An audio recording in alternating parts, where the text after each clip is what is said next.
Hi everyone, welcome back to my channel. This is Bernadette from Bern Stitches, and today I just want to do a quick update on my epic Pokemon cross-stitch journey. So here is my current setup of the fabric, and as you can see, I started the first 2 rows of stitches already. Now, I know I promised that I was going to show you how to put together the scroll frame and how to grid the fabric, but I actually faced some technical difficulties when I was making the video. So let me just zoom out a little bit.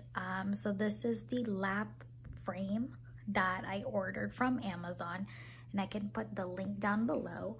I was originally going to film how I put it together, but it was honestly a little bit hard. It's a lot harder than I thought it was going to be. I had to actually YouTube how to put this together, and so I think what I'll end up doing is I will link down the video where I watched someone else put it together, and you can use that as a reference. In terms of gridding, I think I can insert the video that I ended up filming. I'm not gonna show the entire process because it honestly took me, I'm not even gonna lie, I think it took me like 2 hours to grid the fabric, and I actually only gridded half of them. It's just such a big fabric, and I can show you how big.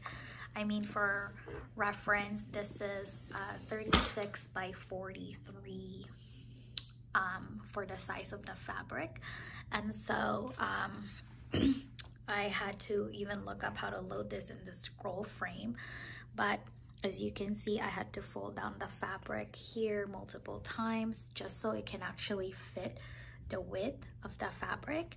And then if you actually turn around, this is completely folded up in the back so that the rest of them aren't hanging. So it took me a very long time to fold the fabric and put it here in the scroll frame, and then after that I then had to count all of the holes. So the count of this project was 299 wide by 474 height. So what I did is, going back on the width, I counted 280, I believe I said 280, 280 boxes across, and then I did 480 down below just so that I have even 10 by 10 squares. So you can see I started the beginning. I am using 3 strands for this just so that it looks very full. And this is basically 1 strand, 1 3-strand thread already. So I need to load up my needle to continue finishing. This is the pattern on the side, and so I have a long way to go. So this is equivalent to 60 because it's about 5 each for each grid, not 10. And so I have to be careful when I'm following the pattern. And FYI, for those of you who are like, why are you sharing the pattern? That's illegal. This pattern is available for free online, so you can go ahead and download it if you'd like. So that's my reasoning. Anyway, so I have a long way to go. I'm going to continue stitching these for today. So I'm hoping to finish this entire 5 by 5 row for today, so that as I continue on, I can actually start hitting the Pokemon characters. So for the first page, it looks like we will have, I believe this is Zapdos, the lightning bird Pokemon. This is Eevee, and this is I think his name is Porygon. Porygon, one of those characters. I think this is Taurus, and this is Kabutops, Kabuto or Kabutops. I'm not exactly sure. But yeah, so these will be the Pokemon that will be on the first page. I'm hoping to get this done by end of the month, but we'll see. It's kind of hard to tell how much progress I'm gonna make, just because I've never done any of the full pages. But this alone took about, I want to say 15 minutes to make that much. So maybe it won't, it really just depends on my load. I do have a full-time job at work that is gonna also start picking up on a lot of things to do, so I might not have as much time at night to stitch. So I'll do my best. I'll definitely try to post updates every other day, or at least a few times a week, so you guys can see the progress that I have. Other than that, I also wanted to share how I put everything in the scroll frame. So I bought these clips from Amazon. I think it was like a pack of, I want to say like 30 or so. So it just helps me clip these into the fabrics. And this is, these are actually made of really powerful magnets. And this actually works as a needle minder. So I'm out of needle minders because it's on my other projects. So instead of me purchasing more, I am actually just using these little magnet clips that is holding my fabric together as some sort of needle minder. So yeah, I have quite a few in there. And this is what I ended up doing for all of my threads.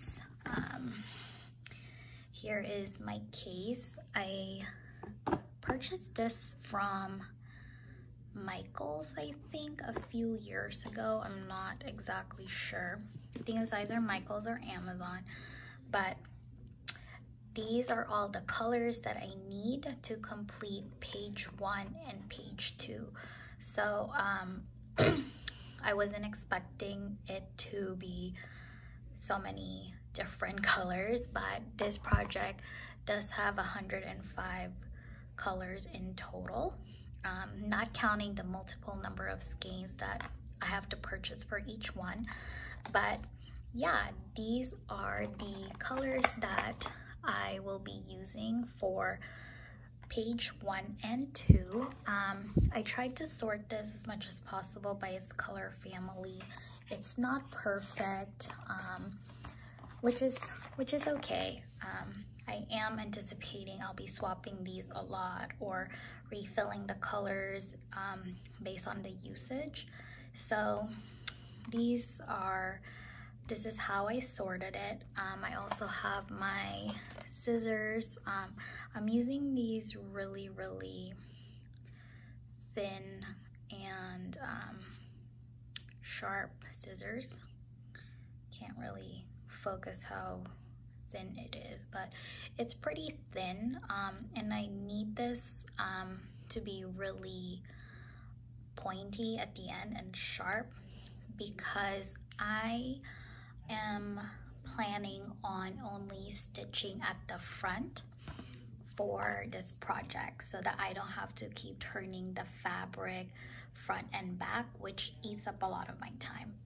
So what this means is when I start my stitches, I actually start from the top It's similar to a loop method from the front, and then in the end I take my needle with the thread and I run it at the top to bury the thread, and then I use the scissors to cut it really close to the fabric so that you don't really see it, and that way the back is really clean. I might do a tutorial on that if you're interested in seeing what that looks like. So yeah, this is why I really need some really thin, sharp needle, scissors.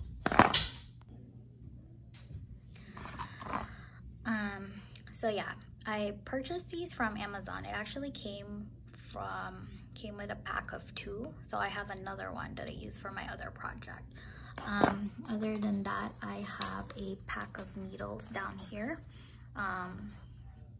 It's a 14 count thread or fabric, so they recommend a size 24 needles. So that's what I'm using. I have these extra clips just in case, some extra bobbins, and then just gonna show you, but this is one of the most important things in the kit that I always have, is a needle threader, because it's so hard to put the thread inside the hole of a needle without this. I don't like licking my thread, and it's just a little bit it's a lot of work doing that, and sometimes it doesn't really help. You know, it takes me a really long time. So with that needle threader, it's been such a godsend. It's been so easy to do. So yeah, these are all of the threads, and then if you're wondering where the rest of them are, I have this photo box that I purchased from Michaels, and if I open it up, this has all of the remaining threads that I have. So I just put them all in separate bags based on the number. So for example, all of the DMCs that starts with a 500, they're all in here. I didn't sort them out by the color family because I don't know off the top of my head what color they should be. So for example, like this one, this purple one, color 553, if I'm just looking at numbers, I wouldn't know that 553 is a purple. So I just store it based off numbers just so it's easy. So I have a ton of these Ziploc bags because I purchased them from Costco, and so I have the family bulk size, and we rarely use it, and so I just use these for cross stitch projects.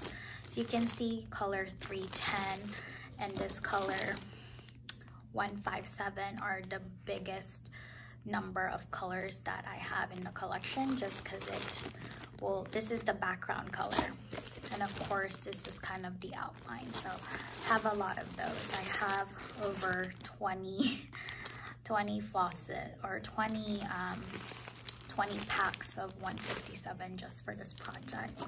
I also have this bobbin winder. This actually doesn't work. It doesn't really stick to the holder that I have. I have a Sharpie to write down the numbers on my bobbin, and then this again is my Fray Check glue. I haven't used it yet, but I will probably soon. So yeah, I hope you enjoyed this video. I will send you another update in a few days and let you know how I'm going. Thanks all for watching. Bye.